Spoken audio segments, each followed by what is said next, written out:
Subscribe करें और bell दबाएं ताकि कोई खबर रह न जाए।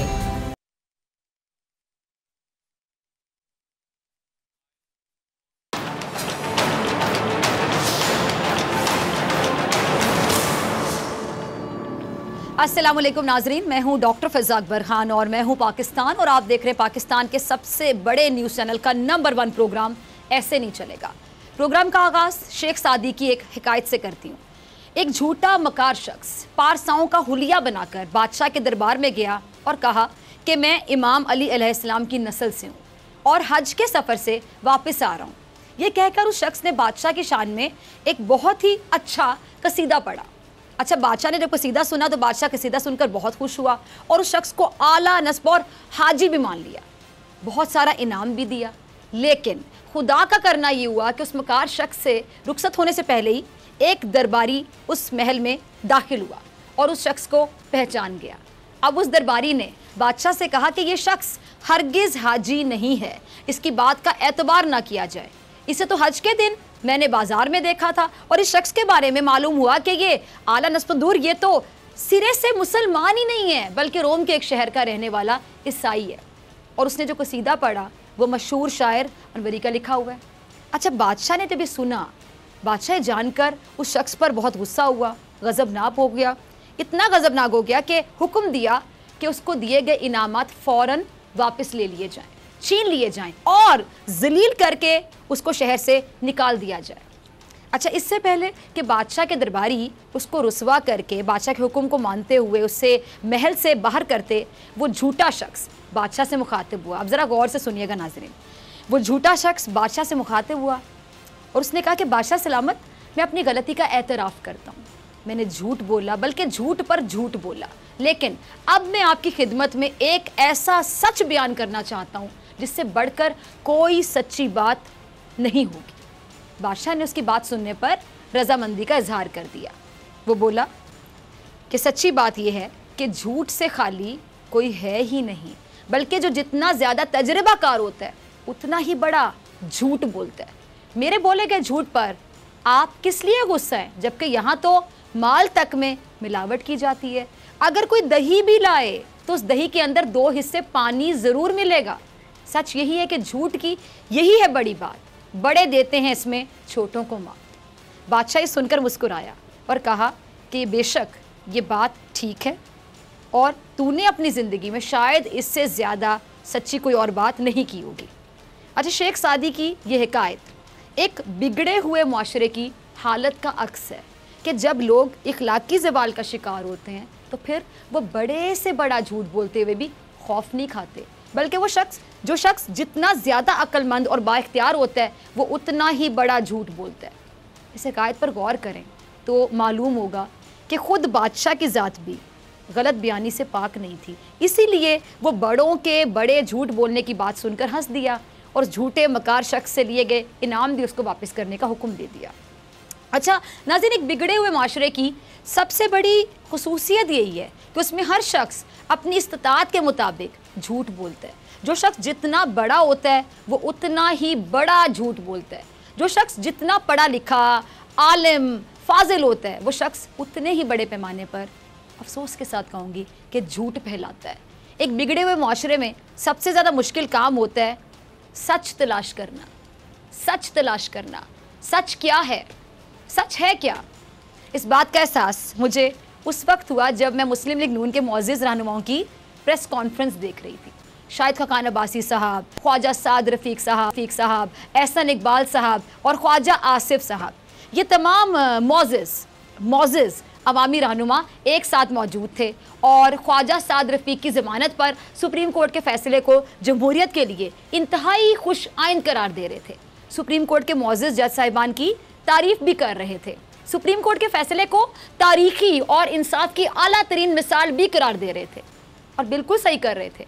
मैं इनके साथ हूँ, बिल्कुल सही कर रहे थे। मैं ख्वाजा साद रफ़ीक साहब को भी मुबारकबाद देना चाहूँगी कि उन्होंने ये जंग जीत ली। लेकिन ये तमाम मुअज़्ज़िज़ साहिबान जिनका ताल्लुक़ नून लीग से है, मेरी इन सब से आज एक गुजारिश है। मेरी शायद ककान अब्बासी साहब से भी गुजारिश है, ये गुजारिश मेरी मोहतरम एहसन इकबाल साहब से है, यही गुजारिश मेरी मोहतरम ख्वाजा साद रफीक साहब से है, और यही गुजारिश मेरी ख्वाजा आसिफ साहब से है।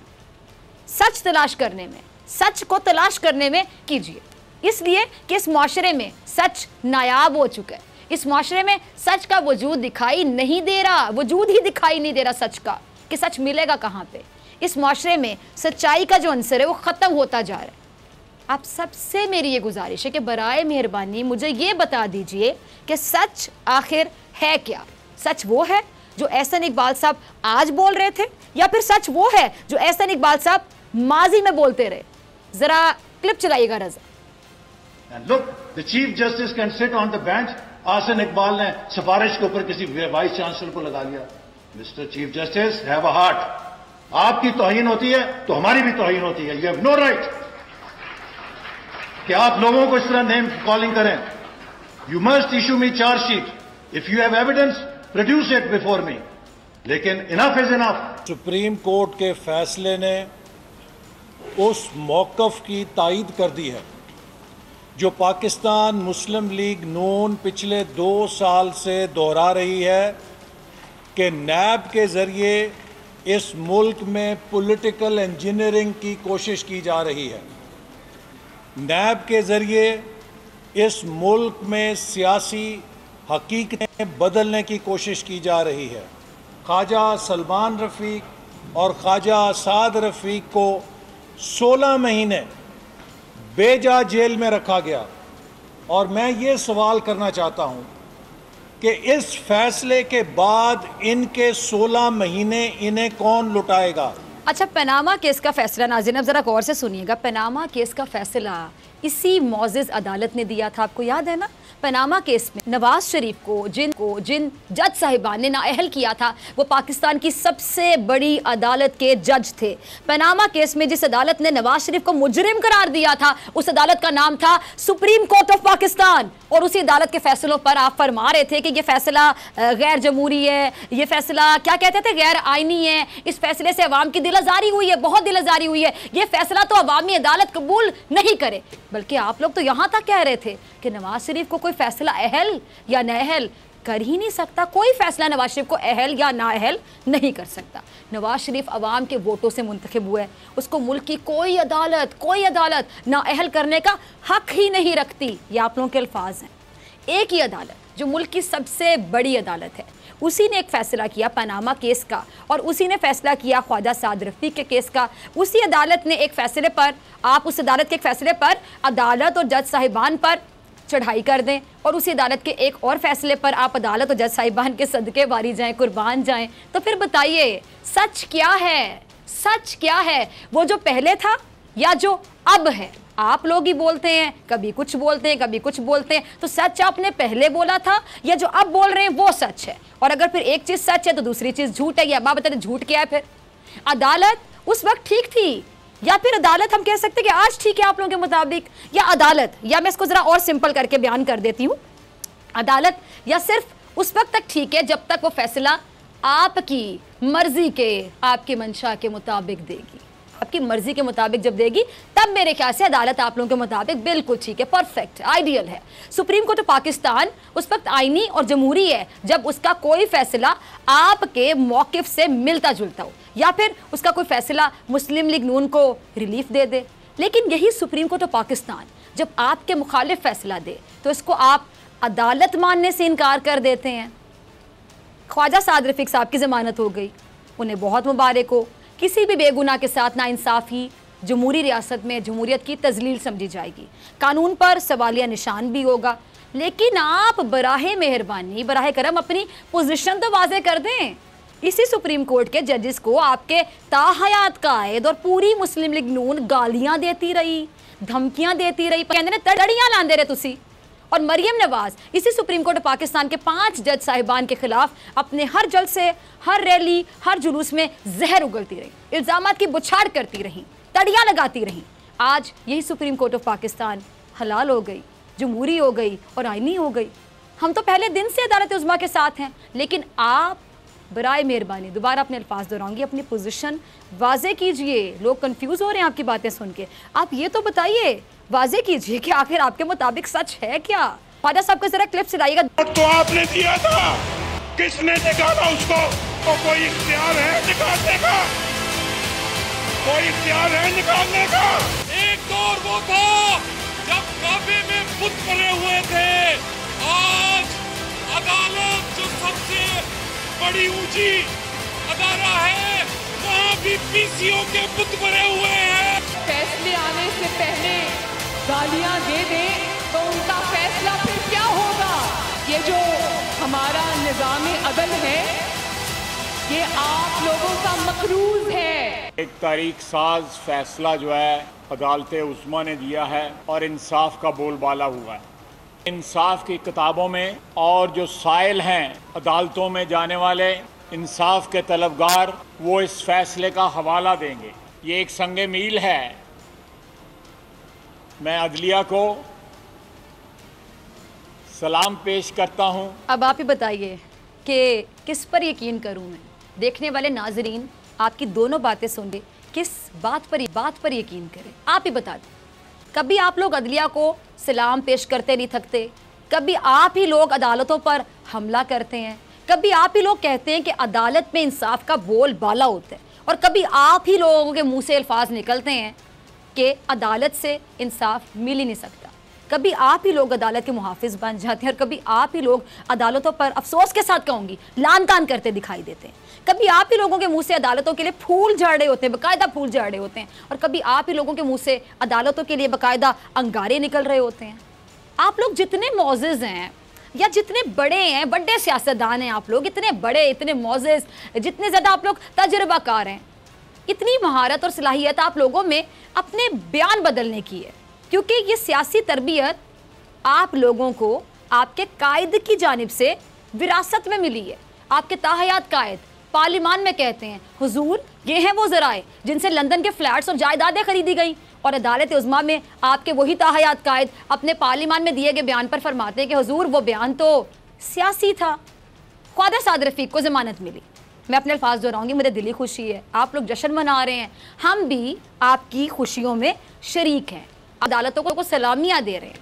हम इस मामले में आपसे एक कदम आगे खड़े, लेकिन सिर्फ एक मुश्किल, ज़रा एक मुश्किल आसान कर दीजिए, और बराए मेहरबानी ये बताइए, मैं दोबारा पूछूंगी, सच क्या है वो जो आप माजी में इसी सुप्रीम कोर्ट ऑफ पाकिस्तान और इसके मौजूद जज साहिबान के बारे में कहते थे, या वो जो आज आप लोग फरमाते हुए दिखाई दे रहे हैं, सुनाई दे रहे हैं। ज़रा साद रफ़ीक साहब के भी दोनों क्लिप चला दीजिएगा, माजी के भी और आज के भी। रज़ा और सादिक और अमीन की कहानी मेरे दोस्तों अब चलेगी, लेकिन सादिक और अमीन की कहानी सिर्फ वजीर आजम या सियासतदानों तक नहीं रहनी चाहिए, ये हर उस जगह जानी चाहिए जहां फैसले किए जाते हैं। नजरिया जरूरत के तहत फैसले देने वाले जजों ने अपने करतूतों से पाकिस्तान को आगे जाने नहीं दिया। सुप्रीम कोर्ट ऑफ पाकिस्तान का ये फैसला, ये तारीख साज फैसला, इसके 3 हिस्से हैं। इसका एक हिस्सा, उसका ताल्लुक़ तो मेरे और सलमान रफ़ीक साहब के मुकदमे से है, जिसके बारे में यही जुमला बहुत काफ़ी है कि ये इंसानियत की तज़लील है और ये शर्फ़ इंसानियत के ख़िलाफ़ है और नान इंसाफ़ी पे मबनी है, और यह कि इसकी कोई बुनियाद नहीं है। इसके दूसरे 2 हिस्से बहुत अहम हैं। एक हिस्से का ताल्लुक़ एहतसाब के अदारे नैब की कारकर्दगी और उसके तरीक़ाकार से मुतल्लिक़ है, और तीसरा हिस्सा पाकिस्तान की बदकिस्मत सियासी तारीख़ है, जिसका सराहत और वजाहत के साथ ज़िक्र किया गया। मैं उन मुअज़्ज़िज़ और अजीम जजेस की अज़मत को सलाम करता हूँ जिन्होंने कानून, आइन और सदाकत के मुताबिक फ़ैसला किया है। क्या कहें आप लोगों की, आई थिंक मासूमियत का लफ्ज़ सही रहेगा नाजरीन, इन लोगों के लिए मासूम हैं ये लोग, इनकी मासूमियत पे क्या कहें कि बदलते बयानात पर क्या बोलूँ मैं, आप लोगों के नज़रिया ज़रूरत पर क्या कहूँ। अल्लाह करे कि आप जिस तरह आज सुप्रीम कोर्ट ऑफ पाकिस्तान को सलाम पेश कर रहे हैं, आपकी ये सलामियाँ, आपकी ये मोहब्बत, आपकी ये उल्फत उस वक्त भी कायम रहे जब सुप्रीम कोर्ट ऑफ पाकिस्तान का कोई एक भी ऐसा फैसला है जो आपके हक़ में ना हो, लेकिन हमेशा की तरह इंसाफ पर मबनी ज़रूर हो। अल्लाह करे कि मुस्तकबिल में आप लोग इसी तरह इस अदालत को खिराज तहसीन पेश करते रहें, इसलिए नहीं कि फ़ैसला आपके हक़ में आया, बल्कि इसलिए कि फ़ैसले में इंसाफ नज़र आया। अच्छा, मुझ समेत पूरी कौम को इतनी मुश्किल यकीन जानिए कभी ना होती अगर आप लोगों ने माजी में इसी अदालत के ख़िलाफ़ हर गली, हर कूचे, हर मोहल्ले में आवाज़ें ना लगाई होती। मुझ समेत कौम को आपकी बातें समझने में कभी परेशानी ना होती। यकीन जानिए अगर आप लोगों ने माजी में नवाज शरीफ के जलसों में इसी अदालत और इसमें बैठे मौजूद जज साहिबान के खिलाफ नारेबाजी ना की होती। मुझ समेत पूरी कौम को यकीन जानिए आपकी बात पर कोई एतराज़ ना होता अगर आप लोगों ने माजी में अपने ताहयात कायद की क़ियादत में इसी सुप्रीम कोर्ट ऑफ पाकिस्तान पर हमला ना किया होता। काश आज जो बात आप लोग कह रहे, माजी में भी आपका बयानिया, आपका नज़रिया यही रहता तो ना मुझे कोई दुख होता, ना कौम परेशान होती आपके बदलते बयानात सुनकर। मगर आप लोगों की सियासत ने, आप तमाम मौजिज़ जो अवामी रहनुमा हैं, उनके बदलते बयानात की वजह से कौम आज तक ये नहीं समझ पाई कि सच आखिर क्या है, सच आखिर क्या था, सच आखिर क्या है। वो जो कल आप लोग कह रहे थे या वो जो आज आप लोग फरमा रहे हैं। शाहिद खाकान अब्बासी साहब के भी जरा क्लिप से लाइएगा रज़ा। मैं हमेशा कहता हूं सियासत के फैसले अदालतों में नहीं होते। जब ये फैसला किया गया, ना पाकिस्तान के अवाम ने कबूल किया, ना तारीख ने कबूल किया। आज ये फैसले भी तारीख की रद्दी की टोकरी में जाएंगे। ये मामूली बातें नहीं है ये आज सुप्रीम कोर्ट कह रहा है। हम इसको एक डिसीजन ना समझें। सुप्रीम कोर्ट ने नैब की हकीकत लिखी है अपने फैसले के अंदर। इनको शर्म आनी चाहिए। अगर ये फैसला पढ़ सकते हैं, अंग्रेजी इनको आती है, ये पढ़ लें और वो कहते हैं चुल्लू भर पानी में डूब मरे। ये आज हमारे मुल्क की हकीकत है जो सुप्रीम कोर्ट ने अयां कर दी। और उन्होंने ख़त्म किया हबीब जालिब के एक शेर से, जुल्म रहे और अमन भी हो, क्या मुमकिन है तुम ही कहो। पनामा का फैसला रद्दी की टोकरी में डाला जाएगा क्योंकि उसमें नवाज शरीफ नाअहल करार पाए थे। लेकिन आज का फैसला तारीख साज है, गैर मामूली है। सुप्रीम कोर्ट ने हकीकत बयान कर दी है। ये शाहिद खाकान अब्बासी साहब फरमा रहे हैं। इन्होंने मजीद क्या फरमाया, जब सुने मजीद फरमाते हैं कि जी अगर फैसला पढ़ सकते हैं तो पढ़ लीजिए और फिर चुल्लू भर पानी में डूब मरे। इससे जाहिर ऐसा होता है, ऐसा जाहिर हो रहा है कि शाहिद खाकान अब्बासी साहब ने ये फैसला तफसीली पढ़ा है, बल्कि शायद याद कर लिया। साद रफ़ीक के फैसले में सुप्रीम कोर्ट ने एक शेर भी लिखा था जो शाहिद खाकान अब्बासी साहब ने सुनाया। लेकिन एक और फैसला आया था, वो भी सुप्रीम कोर्ट ने ही लिखा था।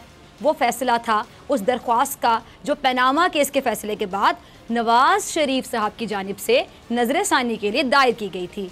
वो फैसला भी पढ़ने वाला था। अच्छा, उसमें याद करवाते थे ना, उसमें भी एक शेर था।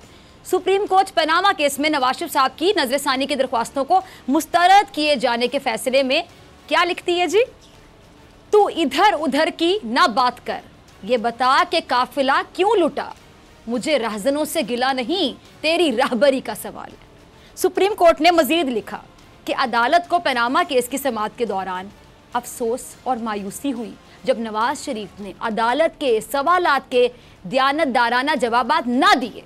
फैसले में कहा गया कि नवाज शरीफ ने अदालत को कभी सच ना बताया, अदलिया समेत पार्लियामेंट के अंदर और बाहर लोगों को बेवकूफ़ बनाने की कोशिश की। झूठ बोलने से बेहतर था कि बाइज्जत तौर पर ओहदे से मुस्ताफ़ी हो जाते। उस फैसले में यह भी लिखा गया था कि अगर किस्मत ने नवाज शरीफ साहब के सर पर हुक्मरानी का ताज रखा था तो उन्हें मिसाली इक़दार का मुजाहरा करना चाहिए था। वज़ीर आज़म मुल्की और बैनुल-अक़वामी तौर पर कौम की नुमाइंदगी करता है। क्या एक असासे से इनकार और 2006 में ऐसे फॉन्ट में लिखी गई ट्रस्ट डीड जो कि 2007 में राइज हो, उनके ओहदे और वकार के बरखिलाफ नहीं? ये भी सुप्रीम कोर्ट के ही रिमार्क्स थे, ये भी सुप्रीम कोर्ट का ही फैसला था, ये भी सुप्रीम कोर्ट की ऑब्जर्वेशन थी, ये भी सुप्रीम कोर्ट के ही अल्फाज थे। और इस फैसले को तस्लीम करने के बजाय, उस फैसले पर अदालत लाम करने के बजाय, उस फैसले पर इत्मीनान का इजहार करने के बजाय, उस फैसले को जमहूरी इक़दार को मद्देनज़र रखते हुए कबूल करने के बजाय आप लोग लोगों का सुप्रीम कोर्ट ऑफ पाकिस्तान और उसमें बैठे जज साहिबान के लिए जो आप लोगों का रवैया था, आपको याद करवाती चलूं, जरा देखिए। और सुन लो, जो हिसाब हमसे ले रहे हो वो तो नवाज शरीफ का बेटा है। हम नवाज शरीफ के कारकुन हैं। हिसाब लेने वालों, हम तुम्हारा यौम हिसाब बना देंगे। जिन्होंने भी हिसाब लिया है और जो ले रहे हैं, कान खोल के सुन लो, हमने छोड़ना नहीं तुमको। आज हाजिर सर्विस दो, कल रिटायर हो जाओगे। तुम्हारे बच्चों के लिए, तुम्हारे खानदान के लिए पाकिस्तान की जमीन तंग कर देंगे हम। कि एक बिगड़े हुए माशरे के लोग जब इखलाक की जवाल का शिकार हो जाते तो फिर वो बड़े से बड़ा झूठ बोलते भी खौफ नहीं खाते, बल्कि जो शख्स जितना ज्यादा अक्लमंद और बाइख्तियार होता है वो उतना ही बड़ा झूठ बोलता है। आज तलाश करना इसलिए नामुमकिन हो गया कि बड़े बड़े नामों ने, बड़े बड़े रहनुमाओं ने, बड़े बड़े लोगों ने ऐसे ऐसे बड़े झूठ बोले, इतने बड़े झूठ, इतने बड़े झूठ कि लोग उस झूठ को ही सच समझ बैठे। बड़े लोग तो फिर झूठ भी बड़े बड़े ही होंगे, छोटे तो नहीं होंगे। अब बात सच क्या है कोई नहीं जानता। सियासत हो रही है, हुकूमत भी हो रही है, मुखालिफत भी हो रही है, लेकिन किसका नज़रिया क्या है, कौन सही है, कौन गलत है, कौन दुरुस्त नहीं है, ये कोई नहीं जानता, ना कोई बता सकता है। हर एक के लिए दुरुस्त वो है, सही वो है जिसमें उसका फ़ायदा हो, चाहे वो सही ना भी हो। हर एक के लिए सही वो है जिसमें उसके हक में बात की जाए। हर एक के लिए इंसाफ वो है जो उसकी पसंद के मुताबिक, उसकी मर्जी के मुताबिक, उसकी ख्वाहिश के मुताबिक, उसकी मंशा के मुताबिक हो। हर एक के लिए जमहूरियत वो है जिसमें उसका कारोबार चमक जाए, और हर एक के लिए सच वो है जिसमें सिर्फ और सिर्फ झूठ हो। कल यही बड़े बड़े लोग जिनके बाल सियासत कर करके सफ़ेद हो चुके हैं, वो इसी अदालत उज़्मा को आए रोज़ गालियाँ देते रहे। कल यही लोग जो आज सियासत के बड़े नाम में अवाम को कहते रहे कि अदालत गैर जमहूरी है, अदालत का फैसला कोई हैसियत नहीं रखता। कल यही रहनुमा ये कहते दिखाई दिए सुनाई दिए कि फ़ैसला तो अवामी अदालत का होता है। कल इनके सफ में मौजूद लोग ये कह रहे थे कि अदालतों में जो पीसीओ के बुत बैठे उनको नवाज शरीफ गिराएगा। कल यही लोग मरियम नवाज के जलसों में अदालत मुखालिफ नारों पर भंगड़े डालते दिखाई दिए, और आज यही लोग अदालतों के तर्जुमान बन गए। हमारे मुआशरे की आपको पता है नाज़रीन सबसे बड़ी कमज़ोरी क्या है, सबसे बड़ी बीमारी, बल्कि बीमारी कहूँगी, कमज़ोरी भी नहीं, सबसे बड़ी बीमारी यही है कि यहाँ सच ढूंढना बहुत मुश्किल हो गया, बल्कि मुश्किल भी नहीं, अफसोस के साथ कहूँगी नामुमकिन हो गया है। मिलेंगे ब्रेक के बाद और बात करूँगी मिसिंग पर्सनस के हवाले से।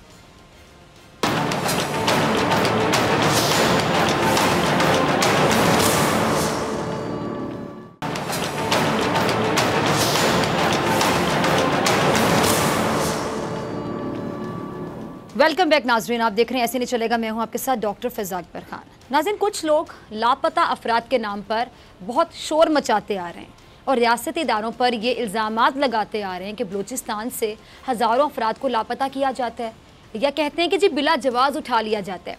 लापता अफराद का मामला कितना संजीदा है, कितने लोग अभी तक लापता हैं और ये लापता अफराद होते क्यों हैं, इसी पर बात करने के लिए आज प्रोग्राम में मैंने दावत दी मोअज़्ज़िज़ मेहमान को। मेरे साथ मौजूद हैं अनवारुल हक काकड़ साहब। काकड़ साहब बहुत शुक्रिया वक्त देने के लिए। काकड़ साहब, ये जो लापता अफराद का मामला है इस पर बहुत बात की जाती है कि हज़ारों अफराद लापता हो जाते हैं और तरह तरह के हम देखते हैं कि इल्ज़ामात भी लगाए जाते हैं। इसकी हकीकत आज ज़रा नाज़रीन को बताइएगा।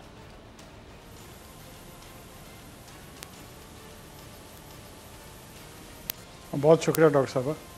डॉक्टर साहब देखिए, जहाँ पे ये post second world war Westphalian's concept के तहत जो रियासतें मारज़ वजूद में आई हैं, इसमें मुख्तलिफ़ औक़ात में ख़ुसूसी तौर पे कोल्ड वॉर के दौरान बहुत सारी ऐसी रियासतें जो कि कम्युनिज़म को रेजिस्ट कर रही थी, कैपिटलिस्ट मॉडल पे आ रही थी, डिक्टेटोरियल रिजीम्स थी, वहाँ पे स्टेट अथॉरिटीज़ में, साउथ अमेरिका में, एशिया में, मुख्तलिफ़ ममालिक में यहाँ ये एक्यूजेशंस रही कि ड्यू प्रोसेस लोगों को नहीं मिला और लोगों को पॉलिटिकल विक्टिमाइजेशन के तौर पे रियासती इदारे उठा के ले जाते थे और बहुत सारे लोग उसमें अमवात का भी शिकार हुए।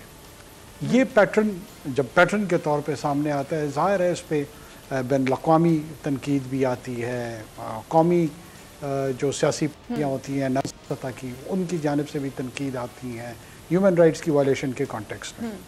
हिंदुस्तान एक बहुत बड़ी मिसाल है जो कुछ वो अपने नॉर्थ ईस्ट में कर रहा है, कश्मीर को ऑक्युपाइड कर रहा है, वहाँ हज़ारों की तादाद में लोग जो हैं इन्फोर्स्ड डिसअपीयरेंस कैटेगरी में आते हैं। अब यूनाइटेड नेशंस ने इसके लिए एक कमेटी तश्कील दी है जो कि UN committee for enforced disappearance कहलाती है। उसका एक मेकैनिज़म है, वो मॉनिटरिंग करते हैं और अपने उस मेकैनिज़म को फॉलो करते हैं, और उस मेकैनिज़म के तहत जो डाटा उनको रिक्वायर्ड होता है वो उनसे पूछते हैं, और अगर वो क्राइटेरिया फुलफ़िल करते हैं तो वो उस कैटेगरी में उसको डालते हैं, और उसी के हवाले से वो एक तादाद आते हैं।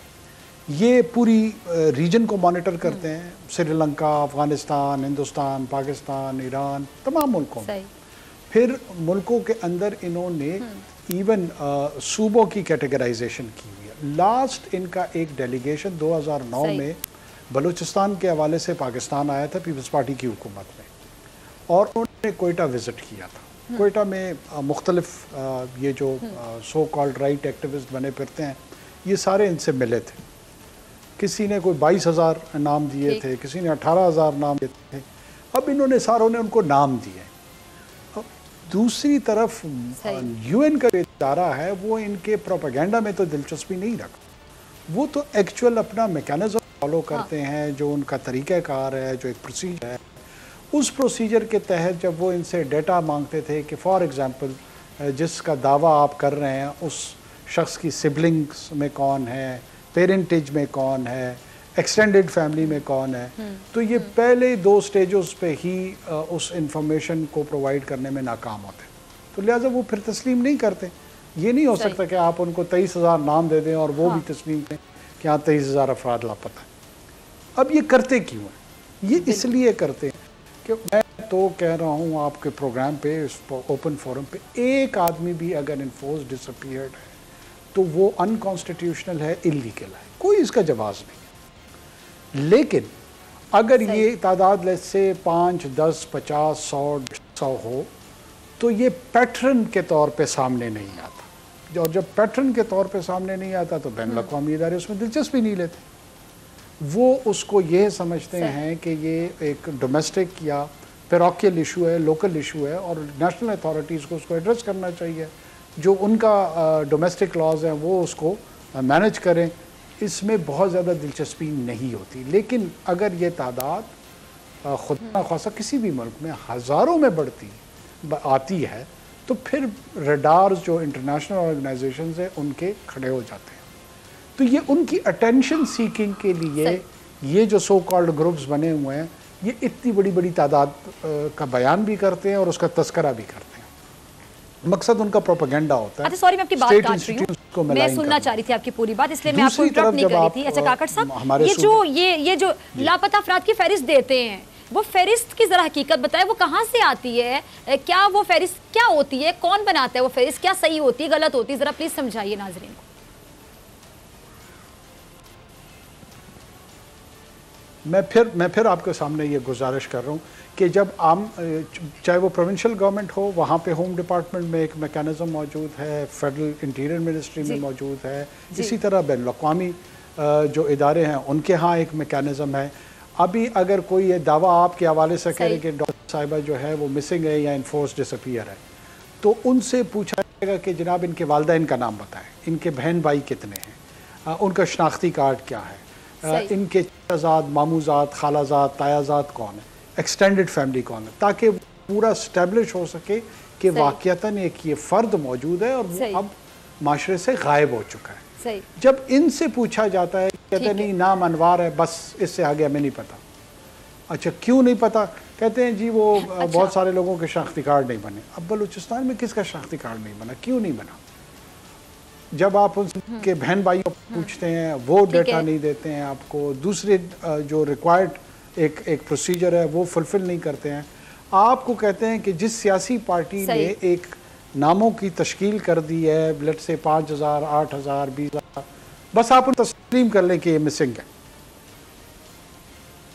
दूसरी तरफ से इसको अच्छा इसी से रिलेटेड कुछ लोग ये कहते हैं उनके गले का तोक बनाकर बार बार उसको ड्रम बीट किया जाता है। हाँ अच्छा, ये इसी से रिलेटेड मैं आपसे बात करती हूँ। जिस कुछ लोग इसी से रिलेटेड जो आप बात कर रहे हैं, कुछ लोग इस तरह का मौके बयान करते हैं जी कि उनके घर वाले मंजर आम पर इसलिए नहीं आते हैं कि वो खौफ के मारे नहीं आ पाते, वो खौफजदा होते हैं। इस पर भी ज़रा कुछ कहिएगा।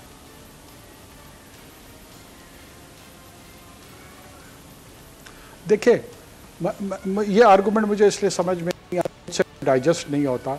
वॉशिंगटन पोस्ट में ये लिखते हैं, गार्डियन में ये लिखते हैं, 1000 दिन से ऊपर हो गया है, रोज़ाना कोयटा प्रेस क्लब के बाहर इनका कैंप लगा हुआ है। आज दिन तक जितने इन्होंने वॉक्स की हैं, कोई एक शख्स जो इस हवाले से जितने नाम मशहूर हैं, उन मशहूर नामों में से किसी को शायद 2 थप्पड़ भी किसी ने रसीद नहीं किए।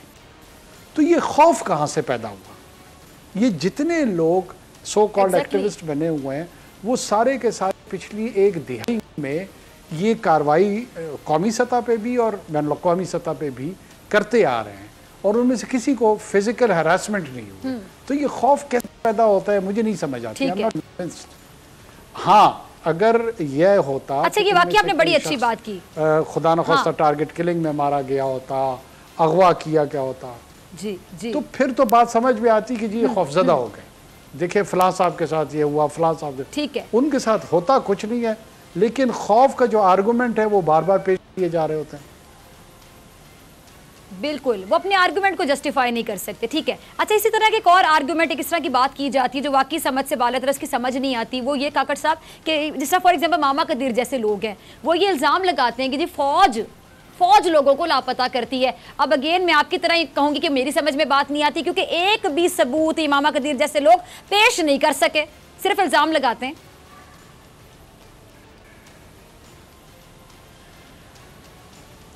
देखिए मैं आपको एक छोटी सी एग्जांपल देता हूँ। झलमक्सी के डिप्टी कमिश्नर थे, बोलान हमारे यहाँ एक इलाका है, वहाँ से होते हुए उन्होंने कोयटा आना था।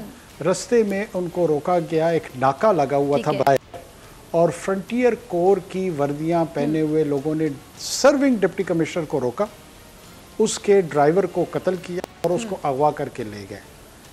बाद में पता लगा कि ये जो एफसी की वर्दी में लोग थे ये बीएलए के लोग थे, और उन्होंने क्लेम किया कि डीसी को हमने अगवा किया। अब एक तरफ ऐसे माहौल में जब ये मिलिटेंट आउटफिट्स खुद उनकी वर्दियाँ पहन के वारदातें करते हैं, और दूसरी तरफ प्रोपेगेंडा ये एक्यूजिशन लगाते हैं कि जनाब ये फ़ौज ने खुदा न खास्ता वो इन्वॉल्व है इसमें। अगर एक प्रॉपर फॉरम के लिए आप कंप्लेन कर सकते हैं, अगर कभी आप समझते हैं कि कोई भी रियासती इदारा इसमें इन्वॉल्व है, तो मैं सूबाई हुकूमत की जानिब से भी, वफाकी हुकूमत की जानिब से आप प्रॉपर कंप्लेन करें। आप प्रोपेगेंडा क्यों करते हैं? कहीं पर इन्होंने किसी को जो अथॉरिटी है, जो ऑफिशियल अथॉरिटी है, किसी के नाम से कंप्लेन की है, किसी साहब के हवाले से कंप्लेन की है, किसी अदालत में एक प्रॉपर तरीके से जो एक कमीशन के रूबरू पेश होकर इल्ज़ाम लगाना होता है कि अनवार साहब हैं, ये एसपी पुलिस है, या फ्रंटियर कोर में कमांडेंट हैं, या फलां हैं, इन्होंने वाक़या किया। एक भी इस तरह की कोई कंप्लेन रिकॉर्ड पे मौजूद नहीं है, माँ सिवाय प्रोपेगेंडा कैंपेन के। प्रोपेगेंडा कैंपेन में आप जो कहना चाहते हैं आज़ाद है, आपको कोई रोक ही नहीं रहा। सही, ठीक है जी, ठीक है काकड़ साहब, बहुत शुक्रिया आपके वक्त के लिए। और मुझे ब्रेक पे जाना है, और ब्रेक से आने के बाद होंगे खुसूसी नुमाइंदा सदीक जान और उनकी बड़ी खबर।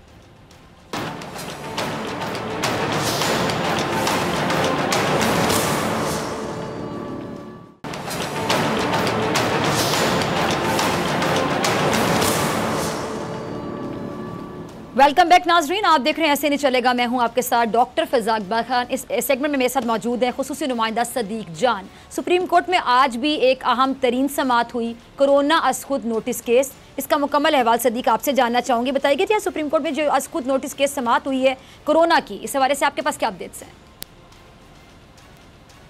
देखिए ये मामला तो है जो कोरोना की वजह से, कोरोना की जो सूरत हाल है उस पर सुप्रीम कोर्ट ने आज नोटिस लिया था, लेकिन अब ये मामला कोरोना से आगे जा चुका है। इसमें कोरोना का मामला भी है, इसमें हुकूमत और हुकूमती इदारे जो पैसा खर्च कर रहे हैं कोरोना के सिलसिले में, जो वो मशीनरी खरीद रहे हैं, जो इक्विपमेंट खरीद रहे हैं, जो वेंटिलेटर्स खरीद रहे हैं, जो मेडिसिन खरीद रहे हैं, जो इंतजामात कर रहे हैं, इस सारे मामले को तो सुप्रीम कोर्ट देख ही रही है।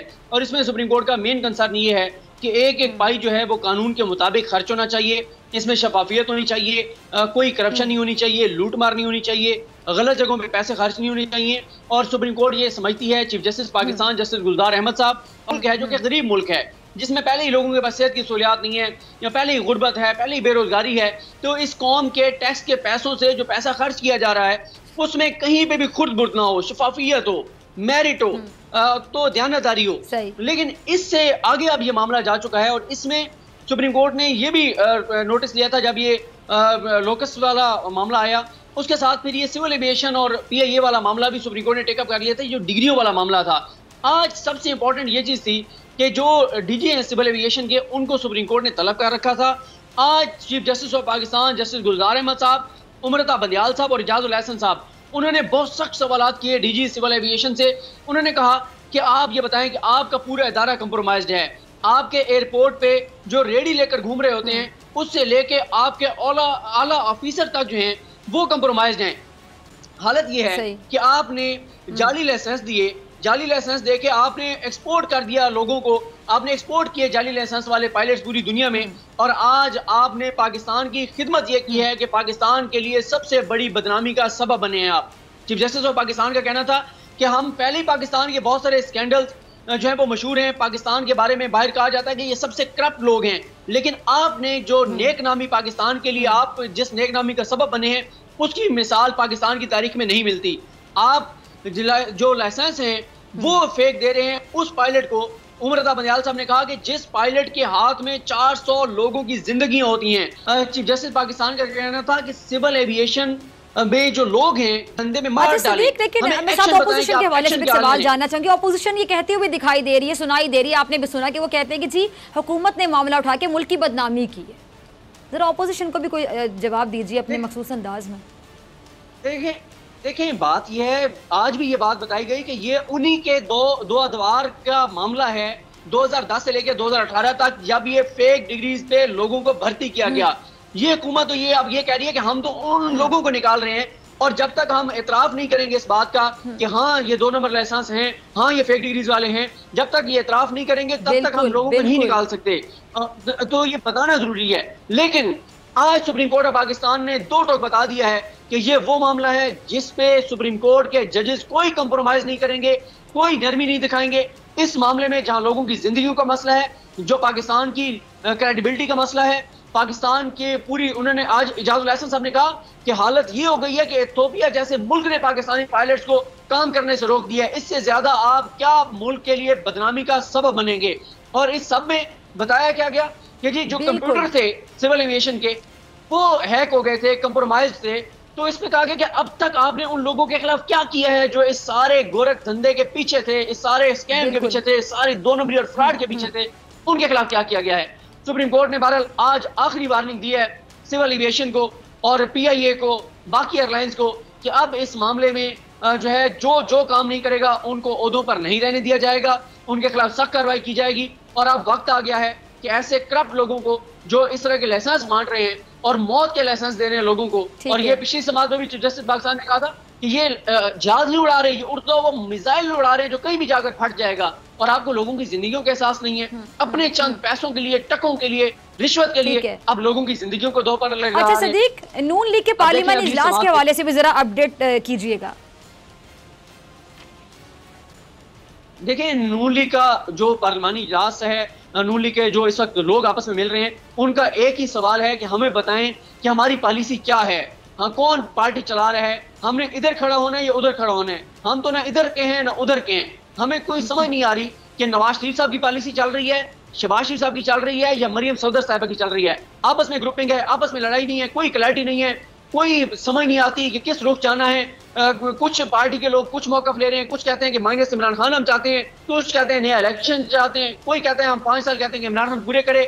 आज भी उनके जो MNAs हैं नून लीग के, वो अपनी लीडरशिप से ये कह रहे हैं कि हमें एक पॉलिसी बताएं, हमें बताएं कि आखिर करना क्या है। किसी को कुछ नहीं पता, कोई लीडरशिप राब्ते में नहीं है। शहबाज शरीफ साहब कहते हैं कि वो कोरोना की वजह से साइड पे हैं, नवाज शरीफ साहब वैसे ही कहते हैं कि मैं इलाज करवा रहा हूँ, और इलाज वो करवा नहीं रहे, वो लंदन बैठे हैं। मरियम सफदर साहब आप बिल्कुल खामोश हैं। तो अच्छा, एक और पार्टी चीज, को वक्त समझ नहीं आ की रही। कमी है सदीक, मेरे पास एक और सवाल है, मैं जरा ये भी जानना चाहूंगी, अगर मौलाना साहब एहतजाज करते हैं तो क़यादत कौन करेगा? शहबाज शरीफ करेंगे, एहसन इकबाल साहब करेंगे, शाहिद खाकान अब्बासी साहब करेंगे, कौन करेगा? इसमें भी इनका जो हमने कहा अपने इसी प्रोग्राम में बात की थी कि उसके ऊपर भी लड़ाई है। मौलाना ने तो कह दिया कि जब तक आप तहरीरी तौर पे इस बार चीजें तय नहीं करेंगे तो उस वक्त तक मैं कम अज कम आपके इस सारी तहरीक में शामिल नहीं हो सकता। अब ये इनके लिए दर्द-ए-सर बना हुआ है, क्योंकि ये कहीं पे खड़े तो हो नहीं सकती अपोजिशन, या कहीं पे स्टैंड ले नहीं सकती, तो उनको समझ नहीं आ रही कि मौलाना को अगर हम यकीन दहानी कराएं तो क्या कराएं। और मौलाना इस बार कह रहे हैं कि जब तक तहरीरी यकीन दहानी नहीं होगी तो मैं आपके किसी खेल का हिस्सा नहीं बनूंगा, क्योंकि आपने पहले भी मुझे इस्तेमाल किया। मौलाना इस बार इन पर ट्रस्ट करने को तैयार नहीं है, ऐसा ही सदीक? जी बिल्कुल, मौलाना साहब इन पे किसी तरह का भी एतमाद करने को तैयार नहीं है। अच्छा, अभी एक आखिरी मिनट है, मैं आपसे ये भी जानना चाहूंगी, सुप्रीम कोर्ट ये जो फैसला है, ये आपको याद होगा, आपने पढ़ा होगा, ख्वाजा साद रफीक वाला, उसके हवाले से आपने देखा होगा कि नून लीग के जितने भी सीनियर रहनुमा, एहसन इकबाल साहब हैं, ख्वाजा आसिफ है, शाहिद खाकान अब्बासी साहब है, जितने भी नाम ले लें, इन तमाम लोगों की आपने राय देखी होगी कि आज ये सलामियाँ पेश कर रहे हैं सुप्रीम कोर्ट पाकिस्तान को, आज जजेस की तारीफें कर रहे हैं, उनके सदके वारी जा रहे हैं, लेकिन यही लोग, आपको याद होगा जब नवाज शरीफ के खिलाफ फैसला आया था तो ये लोग सुप्रीम कोर्ट को लान तान कर रहे थे, ऐसे अल्फाज का इस्तेमाल कर रहे थे जजेस के लिए, मौजूद जजेस के लिए। तो इनका जो दोहरा रवैया है उसने आपको कितना कंफ्यूज किया? क्योंकि कौम तो बड़ी कंफ्यूज है, मुझ समेत तमाम लोग कंफ्यूज हैं कि इनकी पुरानी बातें सच थी या अब वाली बातें सच। देखें, वो जाहिर है उनकी यही पॉलिसी है कि जो मीठा मीठा हापा कड़वा कड़वा थू थू, जो हक में फैसला होगा उस पर जजेस को सलाम पेश करेंगे, उस पर सुप्रीम कोर्ट को सल्यूट करेंगे, लेकिन जहाँ पे अपनी करप्शन और लूट मार के खिलाफ फैसले होंगे तो वहाँ पे जाहिर है फिर ये सुप्रीम कोर्ट पे हमलों की भी धमकियां देते हैं, लोगों को इश्तिहार भी दिलाते हैं सुप्रीम कोर्ट के खिलाफ। फिर वो तलाल चौधरी साहब ये कहते हुए नजर आते हैं कि मियाँ साहब काबा में भी बुत पड़े थे, उनको निकाला गया था, इंसाफ की अदालत में भी कुछ बुत पड़े हुए हैं, उनको निकालें, हम आपके साथ हैं। और फिर जिस तरह से धमकियां दी जाती हैं, फिर जिस तरह जजेस को और उनके बच्चों को कहा जाता है कि हम तुम पर पाकिस्तान की जमीन तंग कर देंगे, तो फिर जजेस को, उनकी फैमिली, उनके बच्चों तक को जान से मारने की धमकियां दी जाती हैं। तो ये तो पॉलिसी है जाहिर है नून लीग की। ठीक है सदीक, बहुत शुक्रिया आपके वक्त के लिए, आपके तजिए के लिए। इसी के साथ डॉक्टर खान को दी दीजिए इजाज़त, आपसे मुलाकात होगी इंशाल्लाह कल सेम टाइम सेम चैनल। अगर ज़िंदगी ने वफा की, अपना ख्याल रखेगा, अपने प्यारों का ख्याल रखेगा, मुझे दुआओं में याद रखेगा। अल्लाह ने के बाद